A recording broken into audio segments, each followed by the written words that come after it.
Nós estamos iniciando a atividade desta quarta-feira, hoje é 26 de agosto de 2026.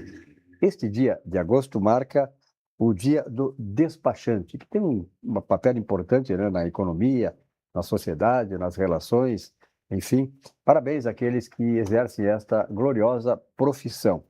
E também, em 1789, foi feita a Declaração dos Direitos do Homem, na França, né? Então, isso aí teve um papel importante a partir dali no desenvolvimento e na consolidação, amadurecimento dos direitos do homem, como nós temos hoje, né? Claro, quando fala em homem, fala do ser humano, homens e mulheres.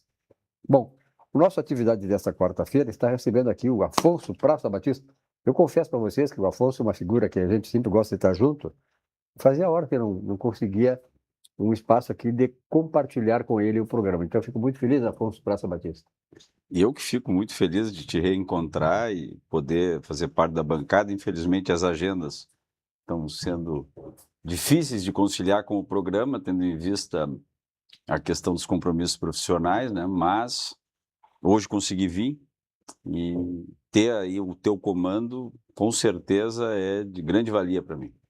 Muito bem, só lembrando que o chefe, o Zé Silva, estará em seguida aqui de volta, está dando uma descansada e tal, né? Afinal de contas, a gente precisa dar uma recarga, recarregar as baterias, e é isso que ele está fazendo. Bom, o programa, assim, normalmente ele fala sobre esporte no começo, então eu só quero lembrar o seguinte, que nós estamos aí numa expectativa com relação ao Campeonato Brasileiro, porque a dupla Grenal, o Afonso Praça Batista, nós estamos vendo a dupla Grenal disputando quem não vai cair, quer dizer, disputando, se preparando para não cair. Eu sou do tempo, e acho que tu pegasse esse tempo também, quando a dupla Grenal entrava no campeonato, entrava para ganhar, ou então ficar na ponta de cima. É muito triste, né? A qualidade do futebol do Rio Grande do Sul, olha, é inversamente proporcional aos ganhos do pessoal envolvido aí, sobretudo os jogadores e treinadores de futebol. Pois é, Silvio, o Silvio, já é Sim, tão automático. é Pois verdade. é, Silvio, assim, ó, o que que eu vejo? Eu vejo que o Rio Grande do Sul está caminhando a passos largos para virar um futebol do Paraná, né?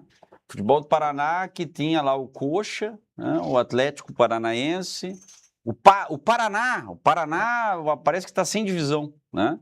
Está sem série. Ou seja, um apequenamento dos clubes em função da falta de qualidade. É surpreendente porque nós temos aqui um certo estofo financeiro, embora todas essas notícias que os clubes eles se desorganizaram financeiramente, nós temos um certo estofo financeiro. No entanto, parece coisa feita, parece saravá, parece alguma coisa, algum ponto aí que tirou a questão energética dos dois clubes, né? Uma disputa de quem é o pior, né? Agora, como equilibrar essa balança? Eu acredito que nós temos algumas coisas que o futebol brasileiro em si está se transformando numa liga conforme a liga espanhola, Barcelona e Real Madrid, né? Flamengo e Palmeiras. O Palmeiras já é virtual campeão brasileiro no meio do ano. Isso perde a graça, o Campeonato Brasileiro perde a graça. Parece mentira que a energia do campeonato está disposta em quem vai escapar do rebaixamento. E não é o primeiro ano isso, porque não tem nenhum ineditismo quem vai ser o campeão. Isso é muito ruim. Isso é ruim porque perde-se a vontade de ir ao estádio, perde-se a vontade de assistir, né? É um produto mal acabado. O futebol brasileiro está em crise. E está em crise por quê? Porque precisa se reinventar. E precisa se reinventar em outras medidas, como, por exemplo, nós precisamos estabelecer a possibilidade de um contrato de performance, um pagamento mínimo com gatilhos de performance. Não é possível que o sujeito que não performa ganhe a mesma coisa se ele performar. Isso está intrinsecamente ligado à questão psicológica do seu incentivo. A mesma coisa, contratos milionários com técnicos. Esses dias eu estava vendo uma manifestação, salvo engano do dado, mas é mais ou menos isso. O seu Luiz Castro tem 80 campeonatos disputados na carreira como técnico. E me parece que o sucesso de 4 ou 5. E veio para cá como a grande revelação. e simplesmente se mantém porque a multa é milionária. Há uma irresponsabilidade do dirigente em fechar uma multa dessa. É claro que esse circuito de tira técnico, demite técnico, isso também traz uma possibilidade de empilhar multas rescisórias. Me parece que tem alguns 3 ou 4 técnicos demitidos do Grêmio que estão recebendo salário ainda. Como é que vai equilibrar finanças, né? Então, há uma irresponsabilidade nisso. Mas também nós temos que trazer, Silvio, uma falta de equiparação na questão de investimento, né? Uma equidade. Os clubes têm que ter a mesma capacidade de investimento, tem que haver um teto de gastos, como existe nas ligas americanas. Ou seja, existe um teto de 100 milhões por ano de investimento. Muito bem, ninguém pode ultrapassar esse teto. E ter aquilo ali uma equidade entre os clubes, porque senão fica uma liga praticamente para você descobrir quem é que vai para a Libertadores e quem é que não vai cair. Esse é o ponto praticamente basal do nosso Brasileirão. A energia e a emoção para ver, olha, tem um ponto, vai dormir no rebaixamento, não vai.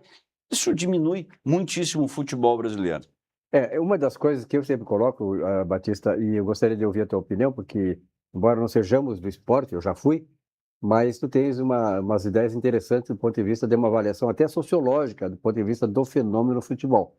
É o seguinte, eu sempre critiquei a introdução aqui nos clubes do Brasil, e particularmente da dupla Grenal, que nos interessa mais diretamente, de jogadores de fora do país.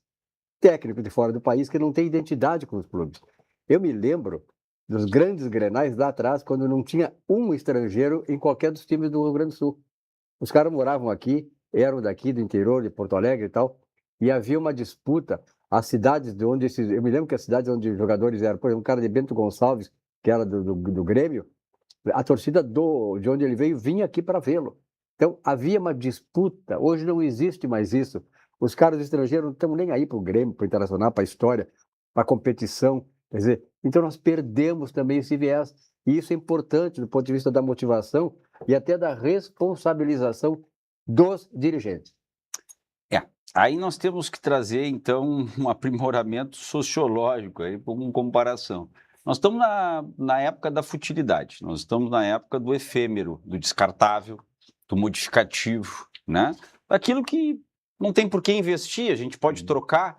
Então, nós não temos por que manter um carro muito tempo, a gente pode trocar, isso vai para a relação humana, nós não temos por que ter tolerância com amigos ou entre casal, até entre uma questão parental, filho, etc. e tal.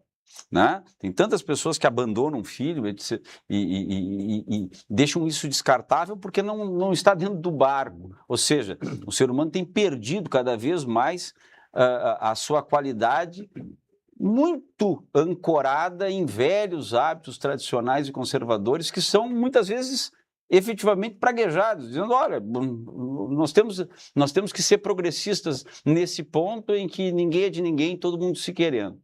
A mesma coisa acontece no esporte, ou seja, é impensável se buscar um técnico emergente, por exemplo, do interior do estado, como foi Filipão, como foi Mano Menezes, né? Técnicos que estão ali para entrar... O próprio Tite, né? O Tite, para entrar, pegar vitrine de um clube grande, né? E começar a sua carreira. Nós precisamos trazer o estrangeiro para imitar o amiguinho, para imitar o Palmeiras, para imitar o Flamengo, para imitar o Botafogo, para imitar tantos outros que fizeram isso. A mesma coisa ocorre na formação de time através de atletas, tanto da base quanto dos clubes do interior. Por quê? Porque o importante é trazer o medalhão, porque o medalhão vende camiseta, o medalhão enche o aeroporto, o medalhão faz uma publicidade extra e rende grana. Então, essa é a grande questão. O grande drama que nós temos hoje é nada mais, nada menos do que a imitação dos clubes do centro do país. Por isso que eu volto a dizer o que falei antes. Silvio, o grande problema hoje é esse descompasso. Nós somos um país continental em que os nossos clubes eles sofrem com o distanciamento dos outros sedes para jogar os seus jogos, né?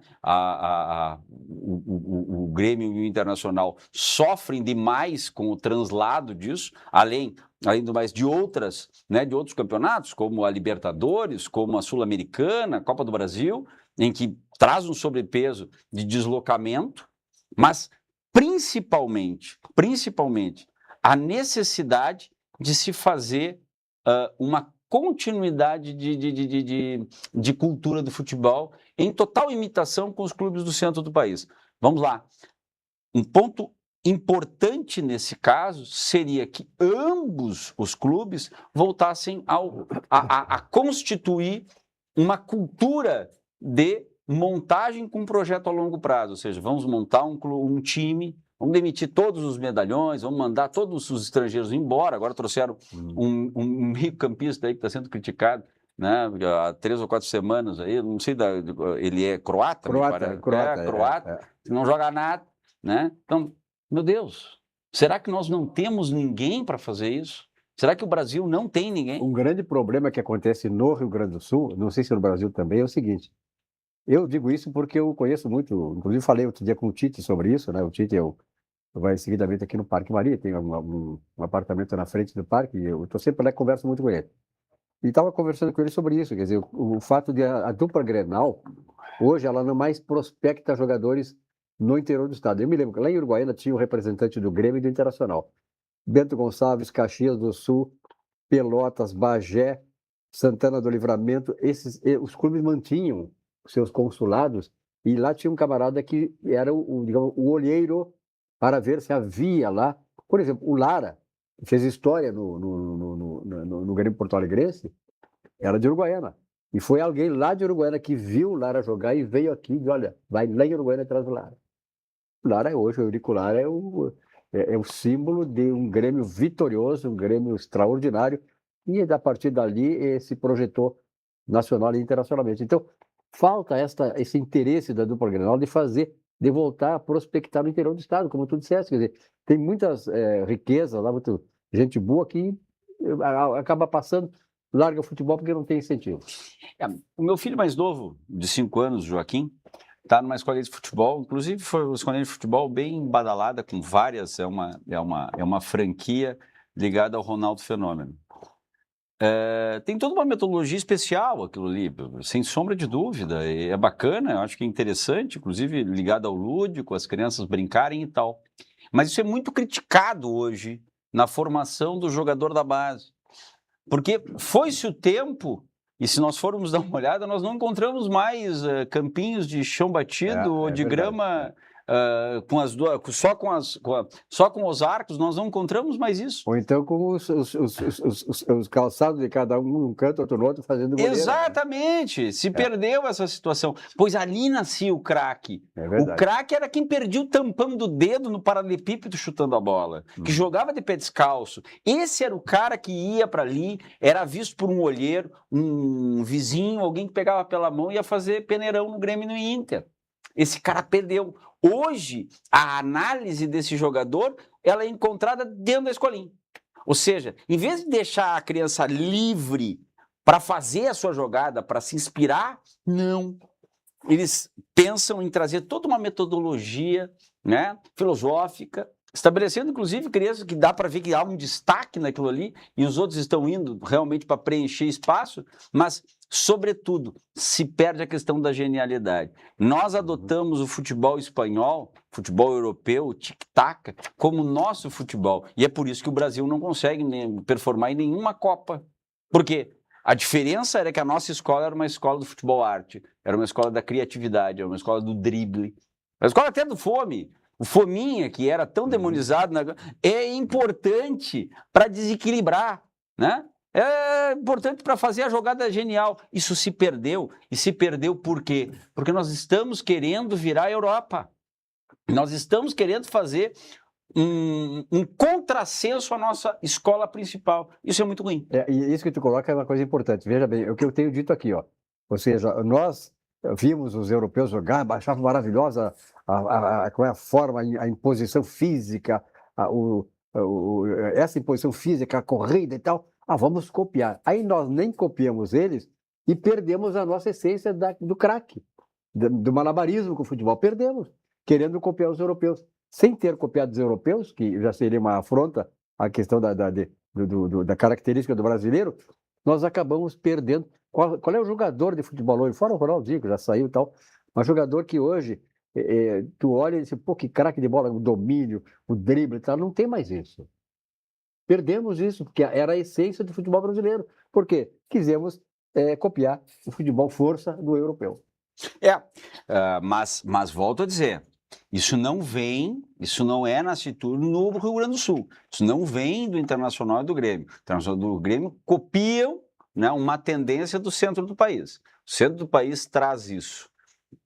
Há uma necessidade de mudança de nível estrutural, sem sombra de dúvida, em todo o país. Ter uma visão.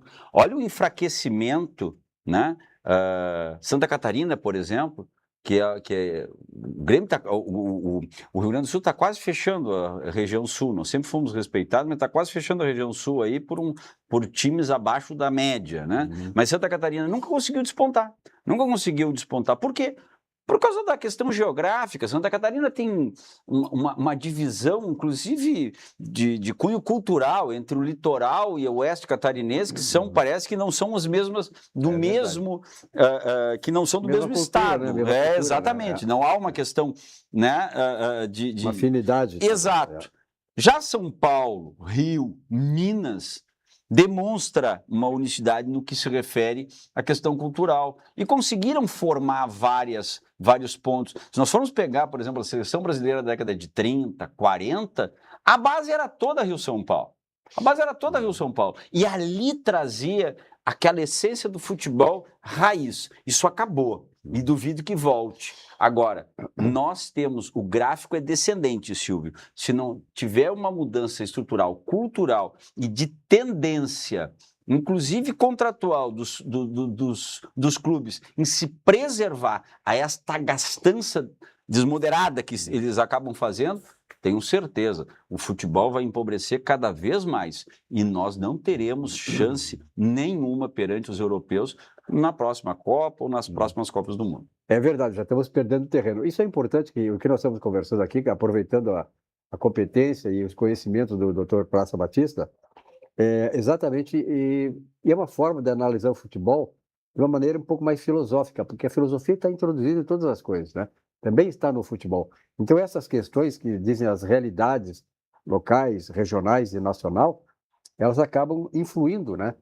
No ânimo, acabam influindo nas questões relacionadas ao próprio futebol, a própria forma como, por exemplo, o Rio Grande do Sul encara o futebol. Olha aqui, vamos falar um pouco do Centro de Integração Empresa-Escola aqui do Rio Grande do Sul, que eu vi nascer bem pequenininho, lá na Borges de Medeiros, uma salinha. E hoje eu fico impressionado de ver o CIE, em que se transformou numa instituição respeitável, regional e nacionalmente. Assista agora a nossa mensagem do CIE. A transformação começa aqui. Uma nova era de conexões e inclusão produtiva. Um ambiente onde talentos se desenvolvem e novas oportunidades surgem a cada dia.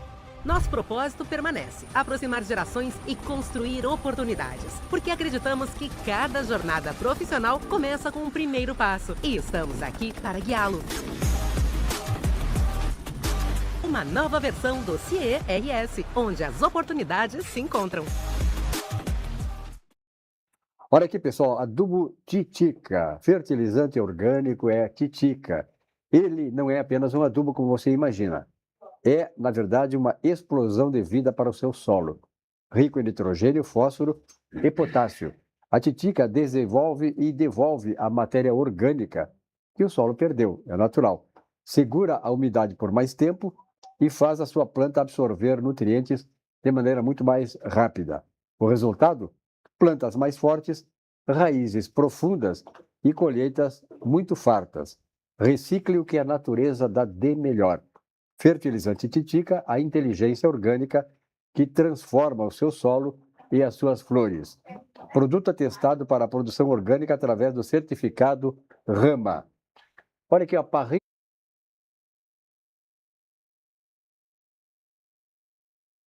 vai na capital gaúcha. Comandada por Darcy e Maristela Desbezel, a parrilha foi inaugurada em 2007, contando com uma equipe grande de funcionários e localizada ali na Avenida Nilópolis, 111, em Petrópolis, telefone 51 3012 7878. Estacionamento com manobrista e de cortesia. Funcionamento segundas-feiras, 18h30 às 23h45. E terças e sábados, das 11h30 às 23h45. Domingos, entre 11h30 e 22h45.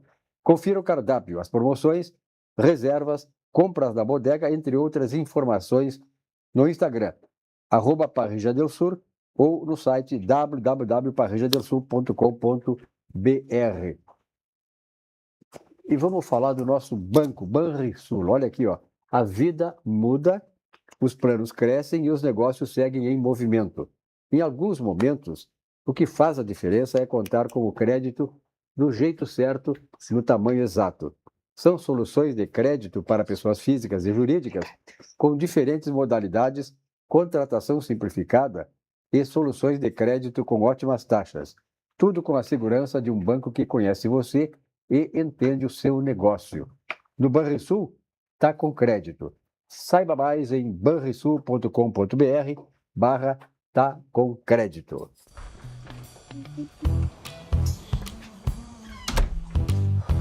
Desculpa. Tá com crédito. Molhou? Não. Tá com crédito. Renovação do ano passado.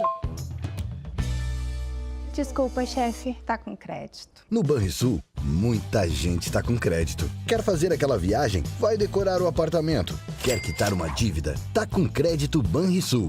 Sujeito à análise de crédito. Muito bem, voltamos aqui com nossa atividade desta quarta-feira. A temperatura está em torno de 23, 24 graus centígrados, uma temperatura boa, né? Até mais alta, está baixando a temperatura. Mas, de qualquer maneira, vamos ter um dia, ainda uma boa noite, como foi um belo dia esse de quarta-feira. Estamos aqui recebendo também a Maria Terezinha Govinatsky. Maria Terezinha, obrigado pela tua presença. Como é que vamos? Eu que agradeço. Tudo bem? Vamos bem? Tranquilo. Então, tá aqui, ó. A Terezinha, ela é presidente do Sindicato dos Nutricionistas do Rio Grande do Sul. Vamos ter aí, o Praça Batista, o nutricionismo é uma coisa interessante, né? Porque a minha mulher estudou nutricionismo na Unicinos. Depois, quando ela estava mais na metade do curso, ela achou muito difícil o curso. Estava na metade, aí parou.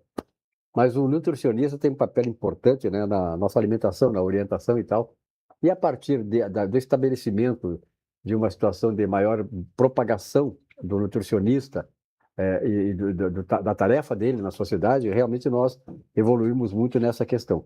Mas eu te pergunto, Maria Terezinha, este evento no dia 31 é 87 anos do Brasil, né? Das áreas de atuação e conquistas da categoria. No Brasil, 87 sim. anos. 87 anos no Brasil. É. E aqui no Rio Grande do Sul? 54. 54, é. É. E aí? Faria 50 anos da primeira turma de formandos. Uhum. Esse ano faz 50 anos. E aí, como é que vocês estão atuando? Como é que está a evolução deste processo todo?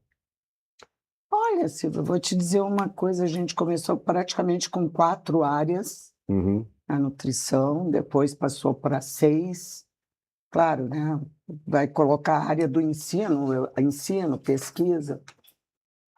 Enfim, área clínica, tu tem o hospital, tu tem o consultório, o ambulatório, né? Saúde pública. Tem também as casas de longa permanência, né? As entidades de longa permanência. Então, cada área tem os seus, né? As suas continuações. Mas hoje em dia tem um estudo já em andamento, que não é da nossa parte, mas tem 30 e poucas áreas para o nutricionista atuar, né? Perfeito. Bom, o nutricionista ele tem esse papel importante, né? Mas eu te pergunto o seguinte, a faculdade de nutricionismo, como é que está? Ela está tendo bastante aceitação, muito volume de gente interessada, porque no começo eu me lembro, né?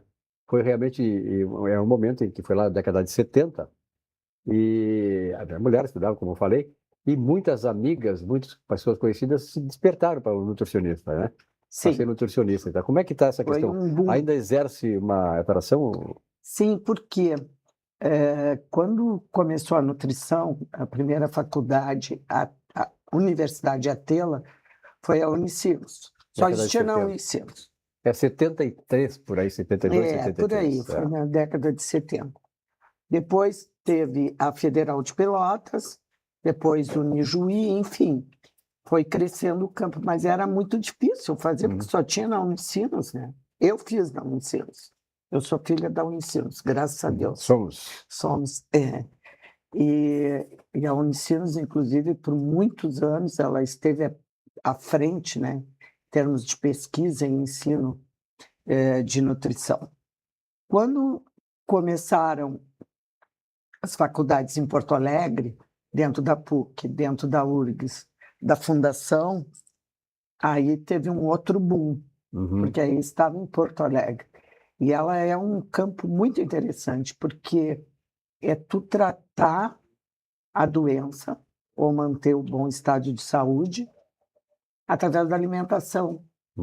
Então, tu não precisa prescrever, tu não precisa te envolver muito, né, em termos de uma cirurgia, que já é uma coisa. Então, muita gente gosta da área médica, mas quando pensa na cirurgia, desiste, né? Mas tu estudar a doença e tu poder trabalhar com um alimento para aquela doença é maravilhoso.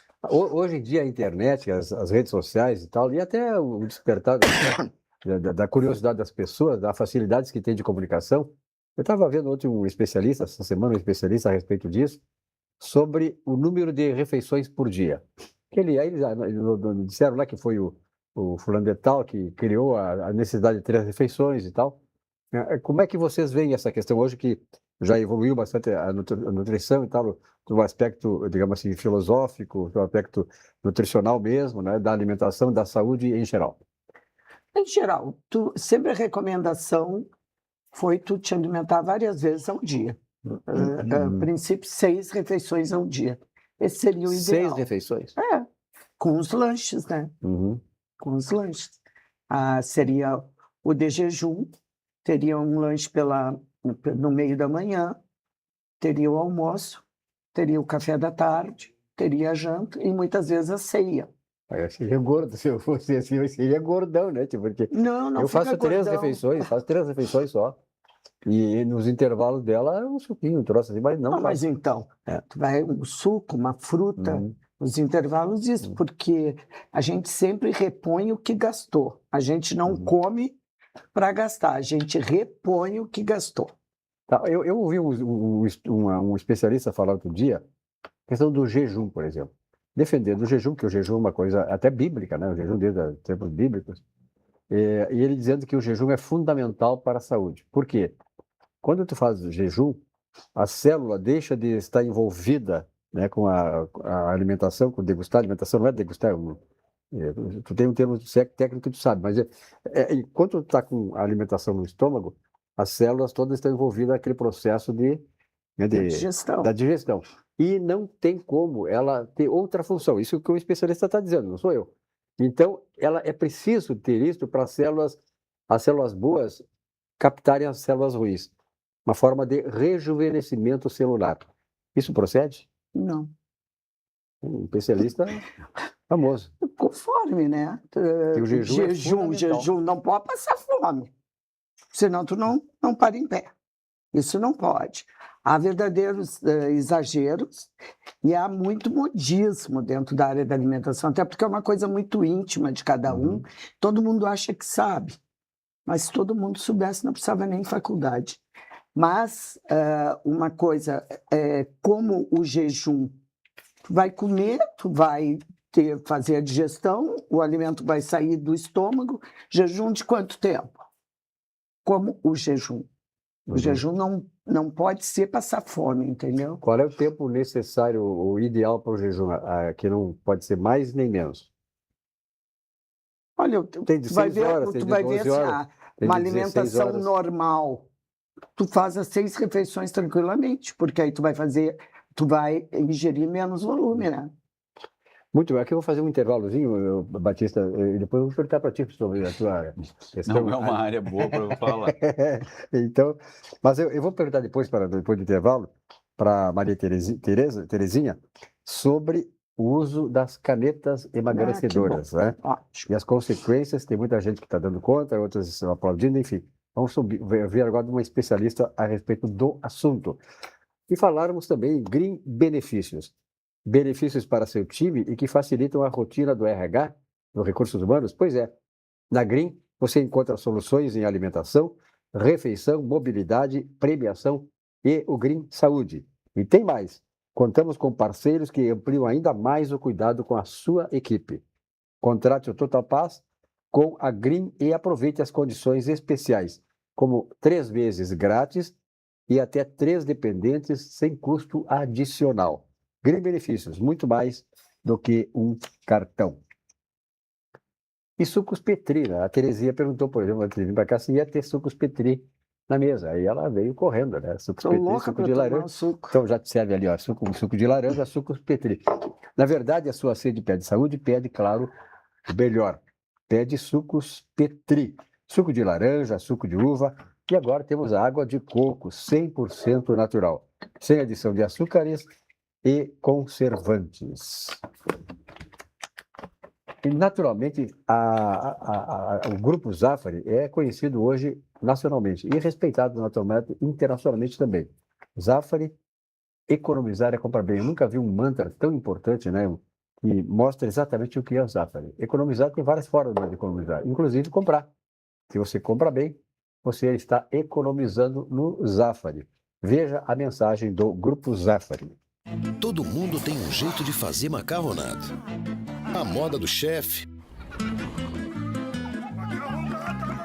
a tradicional, a de cinema e aquela que ninguém tem a menor ideia de como vai ficar. Seja qual for o seu jeito, tem sempre um Zafari para você. Zafari, economizar é comprar bem. E aí? Não é que ficou bom?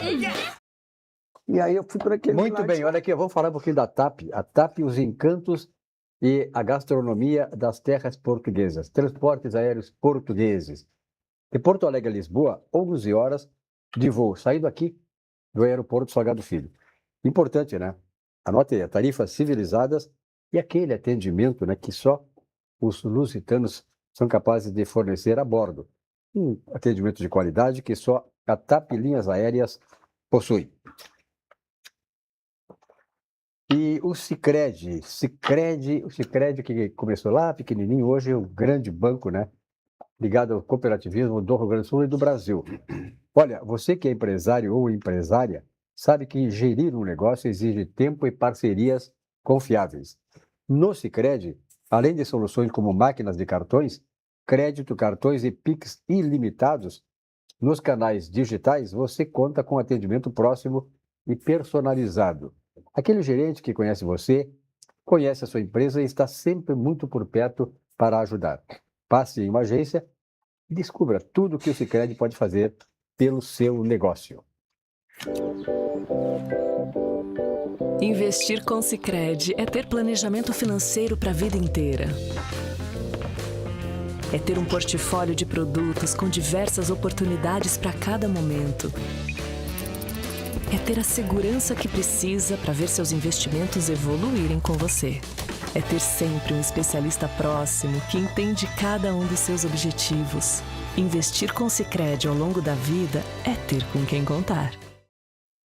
Muito bem, voltamos aqui com a atividade desta quarta-feira, 26 de agosto, dia do despachante, da Declaração dos Direitos do Homem em 1789, na França.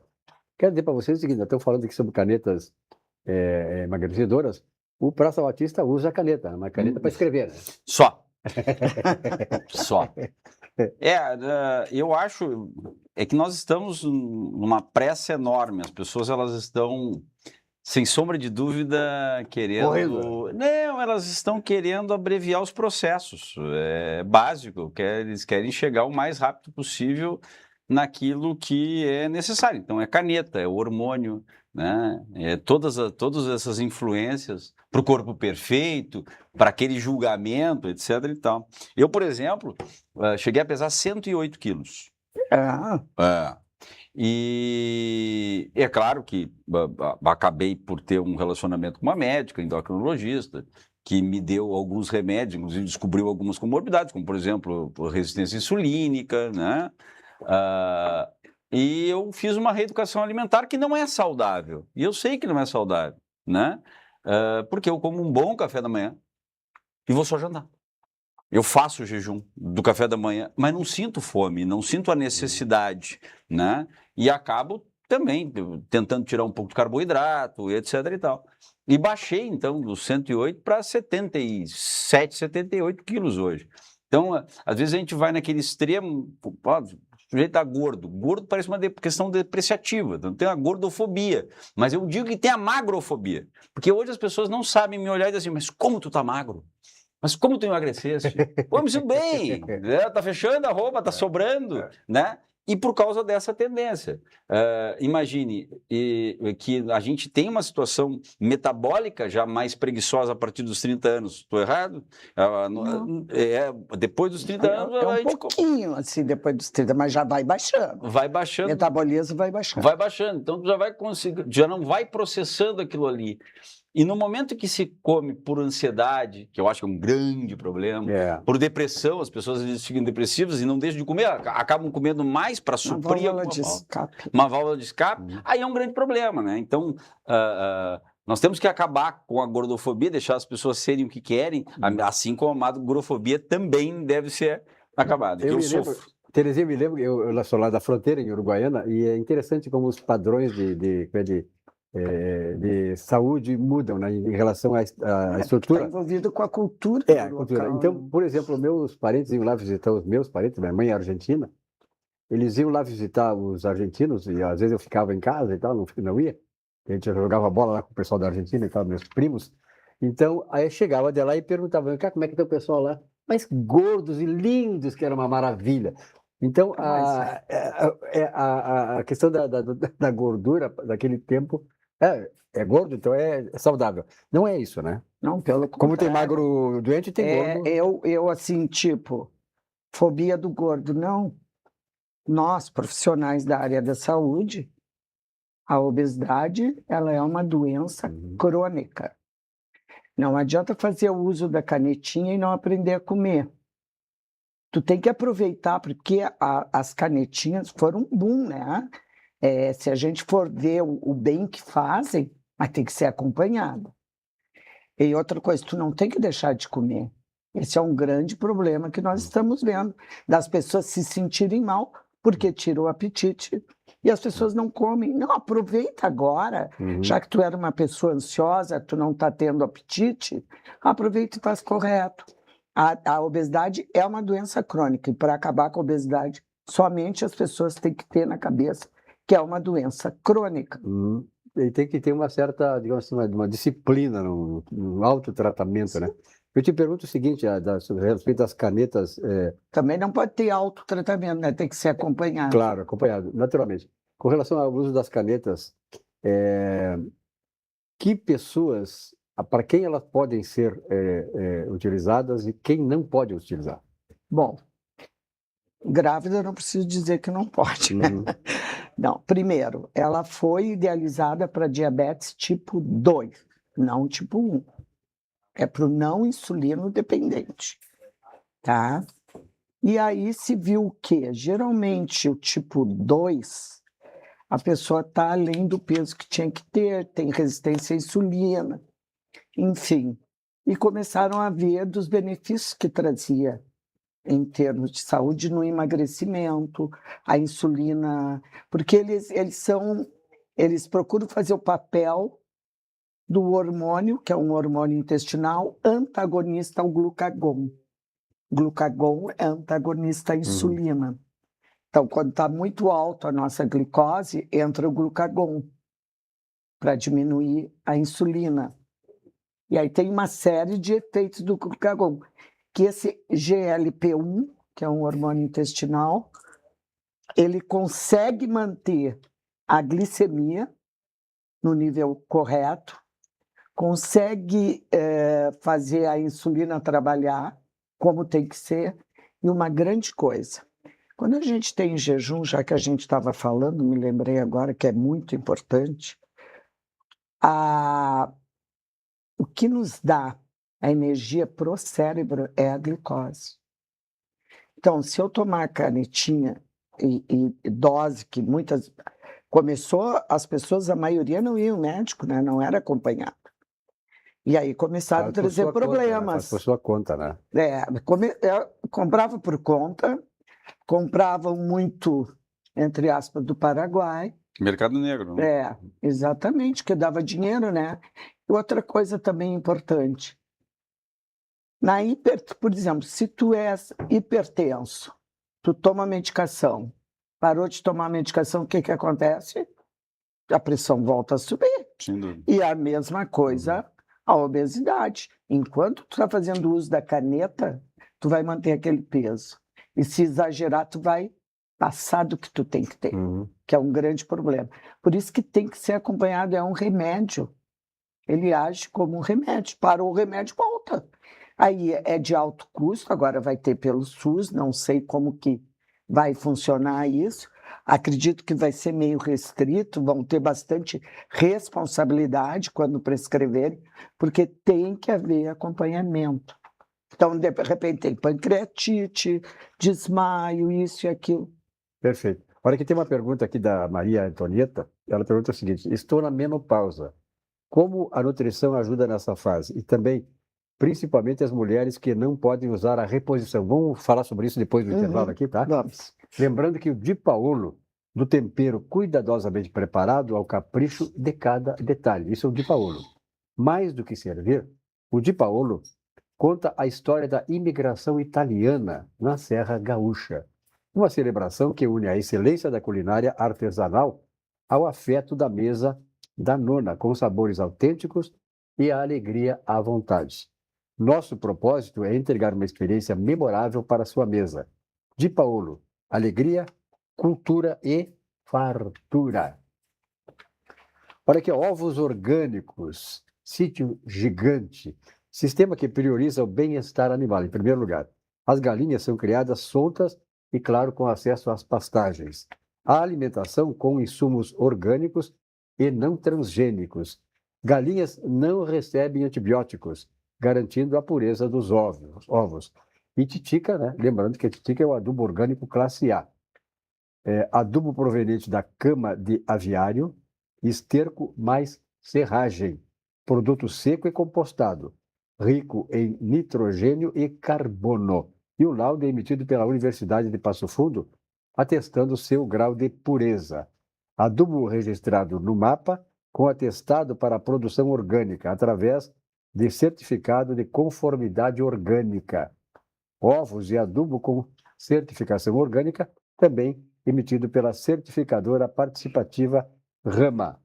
Produtos disponíveis para o consumidor na Feira Ecológica ali do Menino Deus, na Secretaria da Agricultura, quartas à tarde e sábados pela manhã. Lojas, floriculturas e agropecuárias, atenção, o contato é pelo telefone 51 998 36 53 37.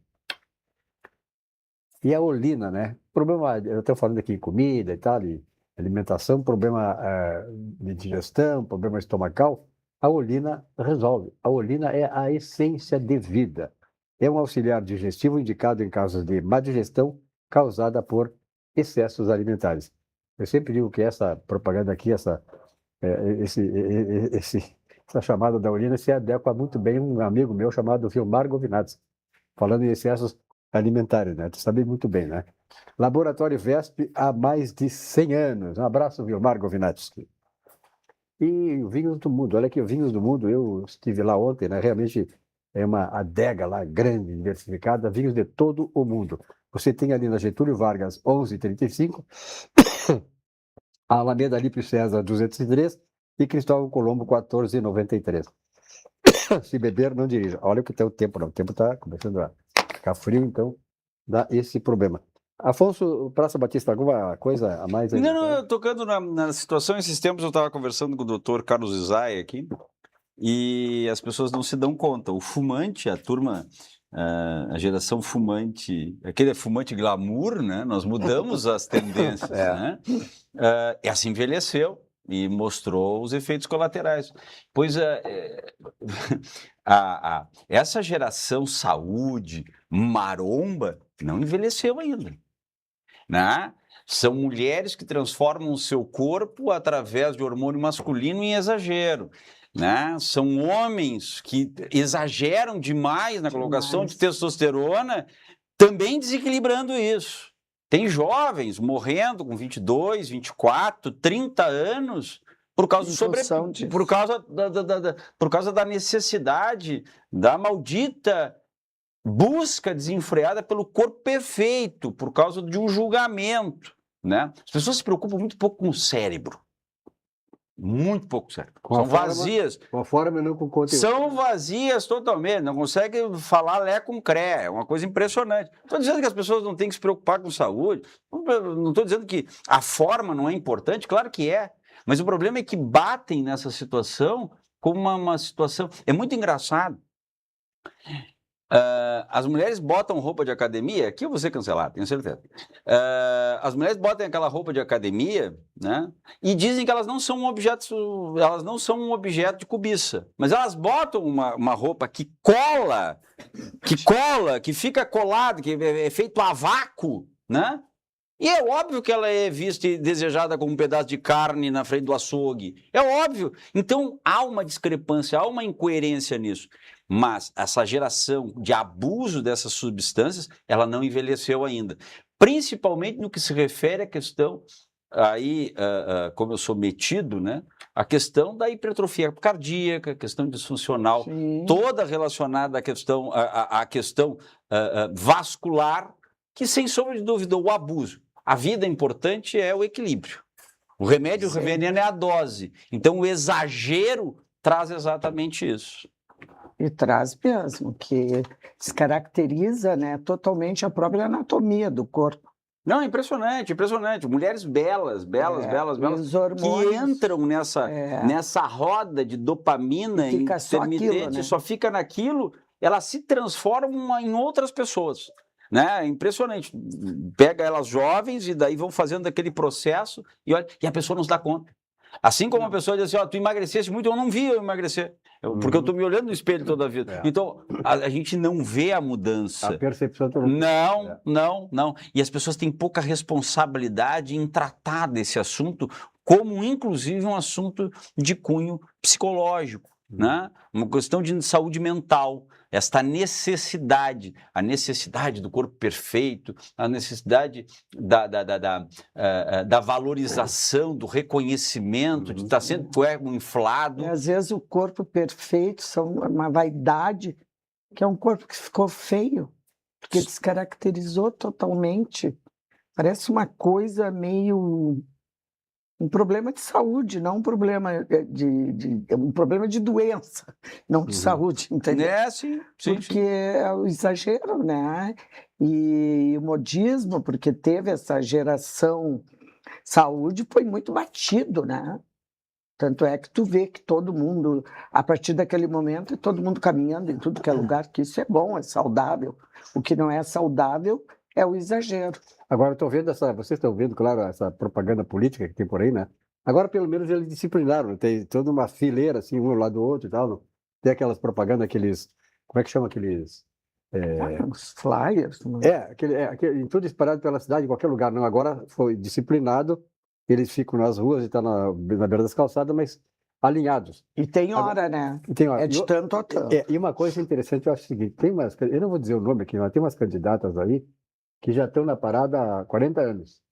Elas estão mais novas nessas fotos que tiraram, que eu não reconheci. Tem uma filha aí de um parlamentar famoso aí tal, foi governador do estado. Cara, eu olhei, mas não é essa mulher, não é ela. Quer dizer, poxa vida, então descaracteriza a identidade da pessoa, né? Isso é uma menina ali, a mulher já tem mais de 60 anos.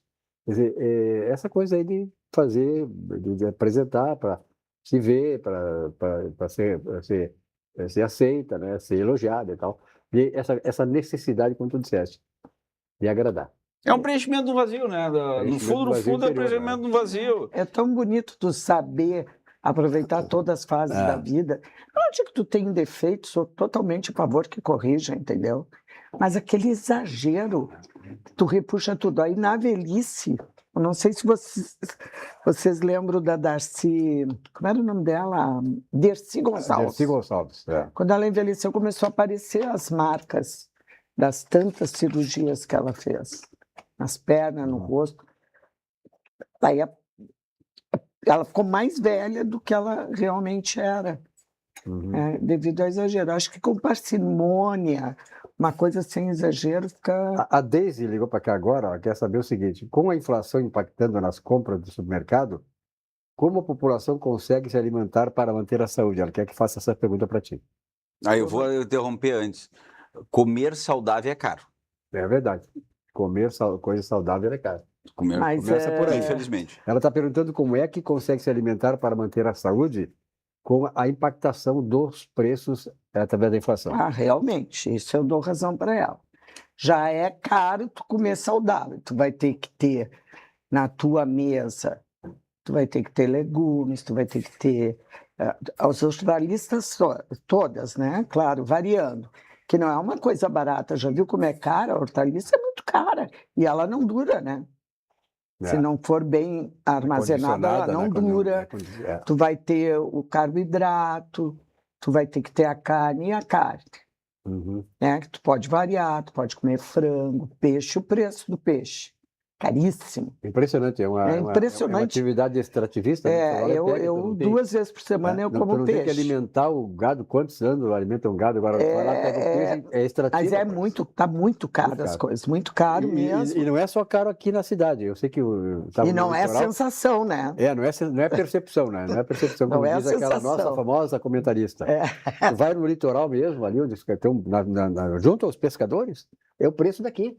Quer dizer, é uma coisa inadmissível, é muito caro.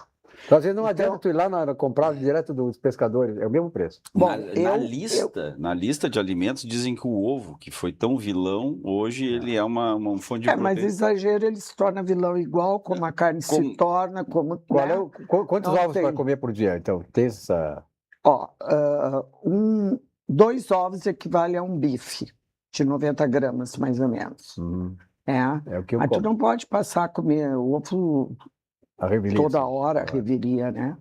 Mas ele tem muita qualidade. O ovo é a proteína padrão da FAO OMS, né? Então... R$1 cada ovo. O ovo está caro. R$1 cada ovo. Olha, eu iria dizer o quê?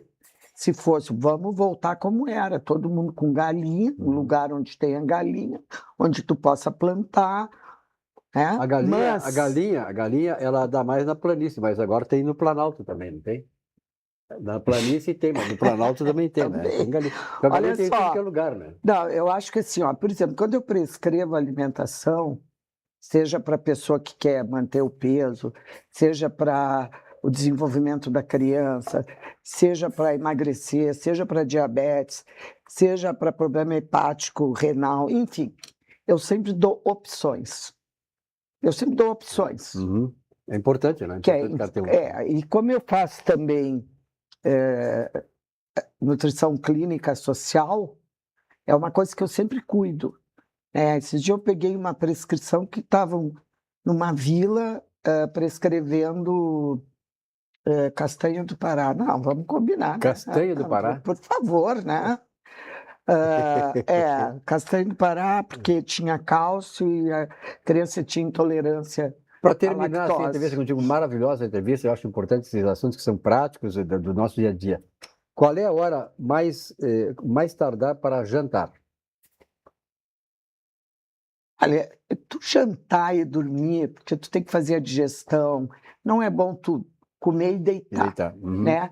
Mas isso depende muito do teu hábito da vida inteira. Perfeito. É a mesma coisa tu dizer que não pode beber vinho para uma pessoa que mora em Veranópolis. Claro. Tá bom. Terezinha, muito obrigado pela tua presença aqui, obrigado pelos esclarecimentos, pelo conhecimento que tu trouxeste aqui para nós, e certamente ajudasse a muitas pessoas, inclusive a nós, né, Batista? Sem sombra de dúvida. Na questão da nossa educação ou reeducação alimentar. Batista, obrigado pela tua presença. Eu agradeço. É sempre muita honra ter o Batista aqui do lado. O Batista é um posto de conhecimento e uma simpatia extraordinária, um cara de fácil relacionamento. Simpatia menos. Para mim né, cara? Isso é uma questão individual. Terezinha, obrigado pela tua presença aqui. Tá? Um abraço lá no grande Govinatsky. A você, muito obrigado pela audiência. Um novo encontro amanhã. Uma boa noite, um bom sono e até lá.